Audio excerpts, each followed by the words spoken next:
ప్రభునందు ప్రేమించబడిన ప్రియులరా, ప్రభు అయిన యేసుక్రీస్తు వారి యొక్క పరిశుద్ధమైన నామంలో బెతెస్దా ప్రార్థనా మందిరం నుంచి మీకు శుభాకాంక్షలు తెలియజేస్తూ ఉన్నాం. ఈ నూతన సంవత్సరంలో నూతన సంవత్సరానికి సంబంధించినటువంటి మెసేజ్లు సంఘంలో ఇస్తూ ఉన్నాం. మరి మీకు కూడా ఈ మెసేజ్ పంపుతూ ఉన్నాం.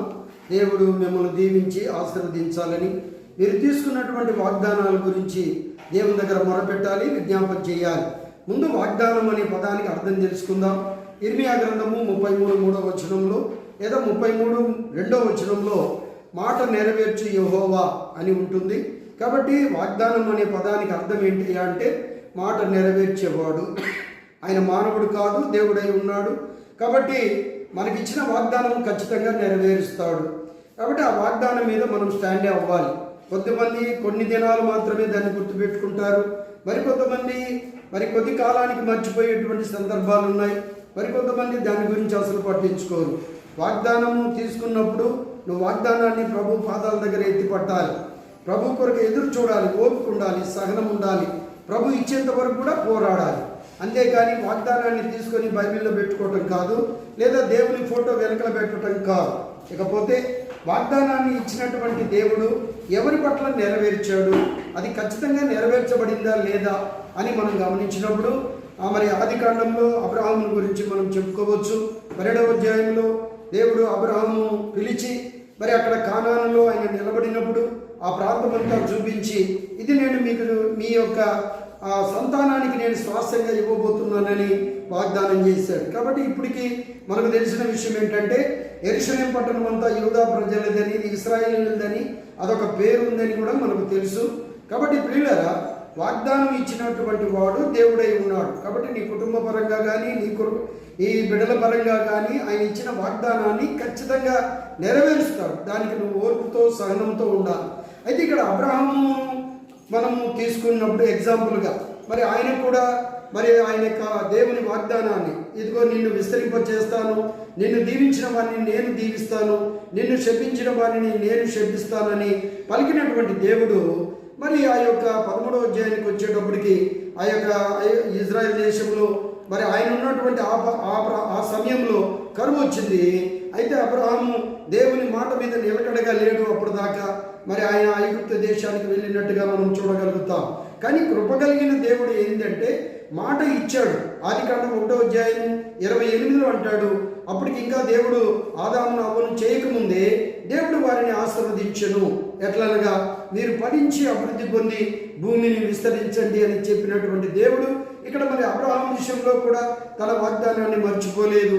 కాబట్టి అక్కడికి వెళ్ళినప్పుడు కూడా అక్కడ దేవుడు అబ్రహామును దీవించి అనేకమైనటువంటి మరి సంపదతో పశువులతో ఆయన తిరిగి ఆయన యెరూషలేముకు వచ్చినట్టుగా, కానానుకు వచ్చినట్టుగా మనం ఆదికాండంలో మనం చూడగలుగుతాం. ఈ విధంగా అబ్రహామును దేవుడు తను మరి దీవించి ఆశీర్వదించి విస్తరింపచేశాడు. మరి అప్పటికి ఆయనకు సంతానం లేదు అబ్రహాము. అప్పటికి మనము ఈ యొక్క ఆ ఏజ్ లేదా అబ్రహాం యొక్క వయసును మనం గమనించినప్పుడు ఆ లేఖనాల్లో లేదా ఆదికాండంలో 17వ అధ్యాయంలో అబ్రహాంతో ఒక మాట అంటాడు, నువ్వు నిందారహితుడిగా ఉండాలి. అప్పటికి ఇంకా దేవుడు అబ్రహాంకు సంతానం ఇవ్వలేదు.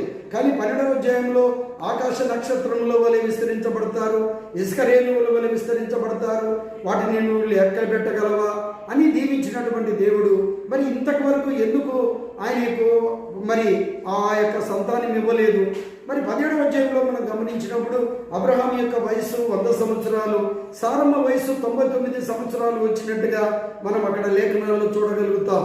మరి ఇక్కడ ఇంతకాలము దేవునికి పట్టిందా లేదా అబ్రహాముకు పట్టిందా అంటే, అబ్రహాము ఆ దేవుని యొక్క వాగ్దానం, అందులో వాగ్దాన పుత్రుడు ఇస్సాకు. మరి అలాంటి కుమారుని ఇచ్చేటప్పుడు అబ్రహాము స్టాండర్డ్గా ఉండాలి, ఆ వాగ్దానం మీద నిలబడాలి. అందుకనే రోమాపత్రిక 4వ అధ్యాయం 22-23 వచనాల్లో దేవుడిచ్చిన వాగ్దానాన్ని అబ్రహాము మరి అవిశ్వాసిగా ఉండకుండా విశ్వాసి అయి తన భార్య అయిన సారాను కూడగా ఆమె గర్భవతి అయ్యి కుమారుని కనెను. ఆ కుమారుడి పేరే ఇస్సాక్ అని మనము బైబిల్లో చూస్తూ ఉన్నాం. ఇస్సాక్ అనగా నవుల కుమారుడని మనకు తెలుసు. మరి ఆ విధంగా మరి ఆ దేవుని వాగ్దానం మన పట్ల నెరవేర్చబడాలి అంటే దేవునికి ఇష్టకరమైన బిడ్డలుగా, ఆయన వాగ్దానం పట్ల ఆశ కలిగిన బిడ్డలుగా నెరవేరుస్తాడు. ఎంత అది ఎంత కష్టమైనా ఎంత క్లిష్ట పరిస్థితుల్లోనైనా తన వాగ్దానాన్ని నెరవేర్చగలిగినటువంటి వాడు. అయితే ఇక్కడ వాగ్దానం 2 రకాలుగా ఉన్నట్టుగా మనం గమనించాలి. ఒకటి ఆయన కండిషన్తో కూడుకున్నటువంటి వాగ్దానము, 2 నాన్ కండిషనల్, అంటే అందరికీ ఆయన సర్వసాధారణంగా ఇచ్చేటువంటి ఆశీర్వాదం. దీని గురించి నేను చెప్పేసి వాక్యాన్ని ముగిస్తాను.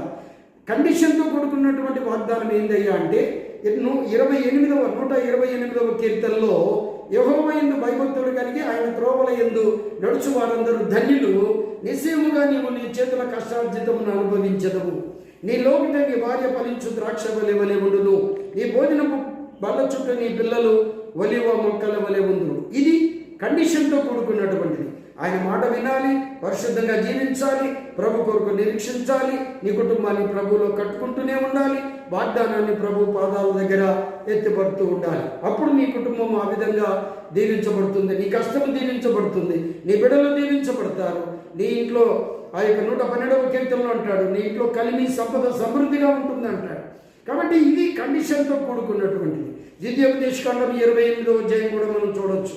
నీ పిండి పిసుకు, నీ యొక్క గంప, నీ తొట్టి అది సమృద్ధిగా ఉంటుందంటాడు, లేని ఏమాత్రం ఉండదు. కాబట్టి ప్రియులారా, మరి ఇది కండిషన్తో. నాన్ కండిషనల్ ఏందయ్యా అంటే నేను అందరి మీద వర్షాన్ని కురిపిస్తాను, అందరూ వేసిన విత్తనాన్ని మొలిపిస్తాను, అందరినీ దీవించి ఆశీర్వదిస్తాను. ఇది నాన్ కండిషనల్. అంటే ఇది తనను ఎరగనటువంటి ప్రజల మీద కూడా తన ప్రజలే కాబట్టి. అపోస్తల కార్యం 17వ అధ్యాయం 25-26 వచనాల్లో అంటాడు, ఏమంటాడంటే అందరూ నేను సృజించిన వారు కాదా, అబ్రహాం నుంచి అందరూ వచ్చినటువంటి వారు కారా, వారు ఏ తెగవారైనా, ఏ కులస్తులైనా, ఏ మతస్థులైనా ఆయన దేవుని బిడ్డలే మనమందరం. ఇంకా దేవుని రక్తంలో కడగబడి కొనబడినటువంటి మనకైతే ఇంకా ఎక్కువ ఆశీర్వాదాలు ఇవ్వాలని ఆయన కోరుకుంటూ ఉన్నాడు. మన ద్వారా దేవుడు ప్రత్యక్షపరచబడతాడు. వాళ్ళు దేవుణ్ణి నమ్ముకున్నారు కాబట్టి వాళ్ళు ఆ విధంగా దీవించబడ్డారు, కష్టంలో నిలబడగలిగారు, వాళ్ళ బాధల్లో తొక్కుకోగలిగారు, వాళ్ళ కుటుంబము ఇప్పటికి స్థిరంగా ఉంది అంటే ఇది దేవుని నమ్మినటువంటి బిడ్డలకు దేవుడు ఇచ్చే వాగ్దానము. అది కండిషన్తో కూడుకుంది. అది ఖచ్చితంగా దేవుని దగ్గర మనం ఎదురు చూడాలి, నెరవేర్చుకునే దానికి శాయశక్తిలో ప్రయత్నం చేయాలి. అలా నిలబడగలిగినప్పుడు నీ వాగ్దానం నెరవేర్చబడుతుంది. కాబట్టి నీ కుటుంబంలో నీ బిడ్డలకు నీకు ఇచ్చిన వాగ్దానం ఏదైనా కావచ్చు, అది నెరవేర్చబడాలి అంటే ఓర్పుతో సహనంతో ఉండాలి. మాట ఇచ్చిన వాడు మానవుడు కాదు. అందుకని గలతీ పత్రిక 4:4లో అంటాడు, కాలము పరిపూర్ణమైనప్పుడు ఆయన కుమారుడిగా భూమి మీదకి వచ్చాడు, మన కుటుంబాలలో ఉండాలనుకున్నాడు, మన కుటుంబంతో నడిపించాలనుకున్నాడు, కుటుంబాలను దీవించి ఆశీర్వదించాలనుకున్నాడు. అందుకని 2వ కొరింథీ పత్రిక మరి ఆ యొక్క 8:9లో అంటాడు, ఆయన యొక్క దరిద్రత మనల్ని ధనవంతులు చేసింది. కాబట్టి ప్రియులారా, మా యొక్క దరిద్రత వల్ల ఈరోజు మనం తినగలుగుతున్నాం, చక్కటి ఉద్యోగాలు చేసుకోగలుగుతున్నాం. 2025లో ఇంకా నువ్వు దీవించబడి ఏమైతే నువ్వు లేకుండా కొరతతో ఉన్నావో అవి పరిపూర్ణత లేదా సంపూర్ణంగా సంపాదించుకునే భాగ్యము యేసు ప్రభువుల వారు నీకు అనుగ్రహించునుగాక. ఆమేన్.